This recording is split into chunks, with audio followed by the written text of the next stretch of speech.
Pino at maputing buhangin, berdeng dagat, napakalinis tingnan. May layong mahigit 1 kilometro mula sa Pangpang.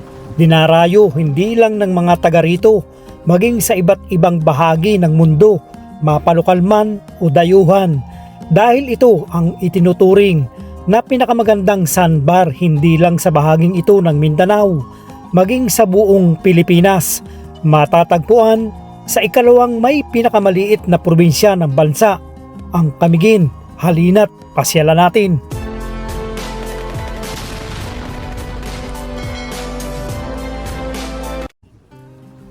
Dinayo namin ang pangalawa sa pinakamaliit na probinsya ng Pilipinas, ang Camiguin Island, at ang target, ang pinakamagandang sandbar sa bahaging ito ng Mindanao.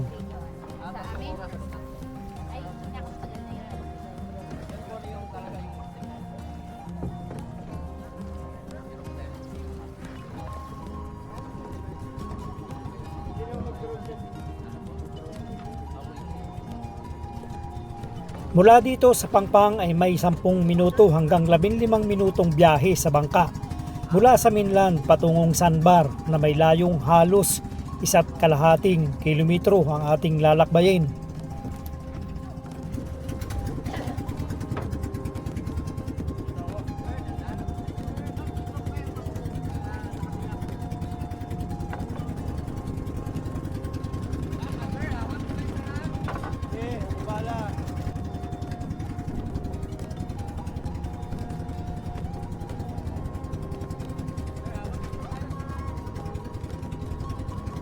Matatagpuan ang mga bangka sa pantala ng Barangay Yumbing o Aguho, Mandahaw, Camiguin.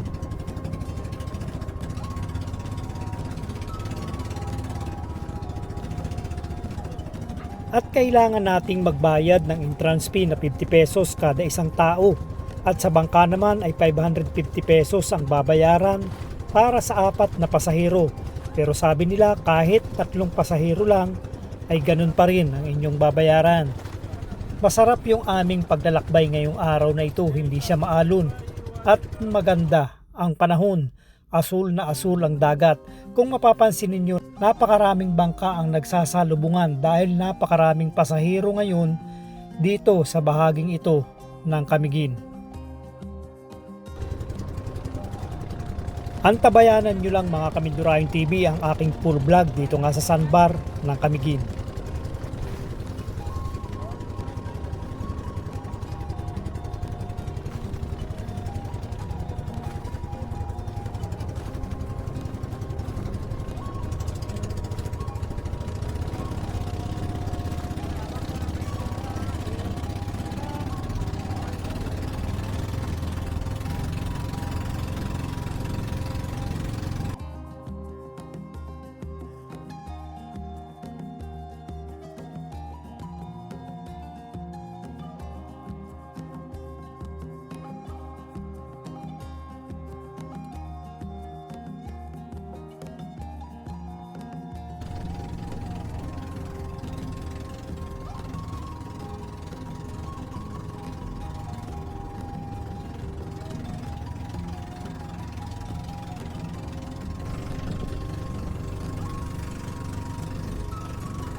Totoo nga ang nababasa at napapanood natin sa Facebook. Napakaganda ng lugar, may malambot at pinong buhangin na kumikinang sa ilalim ng araw.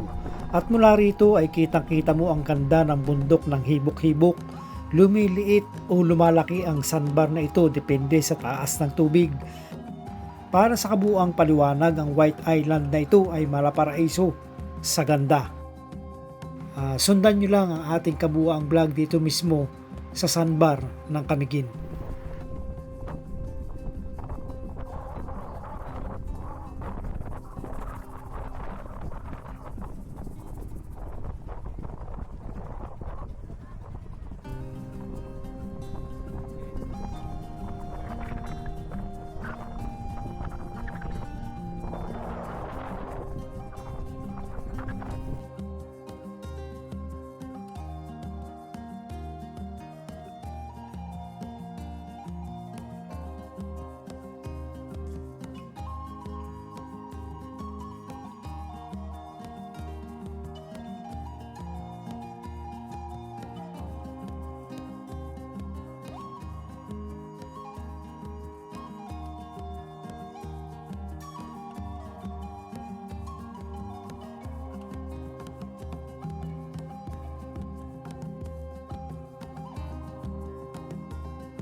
At dito natatapos ang isa na namang napakagandang paglalakbay sa bahaging ito ng Mindanao.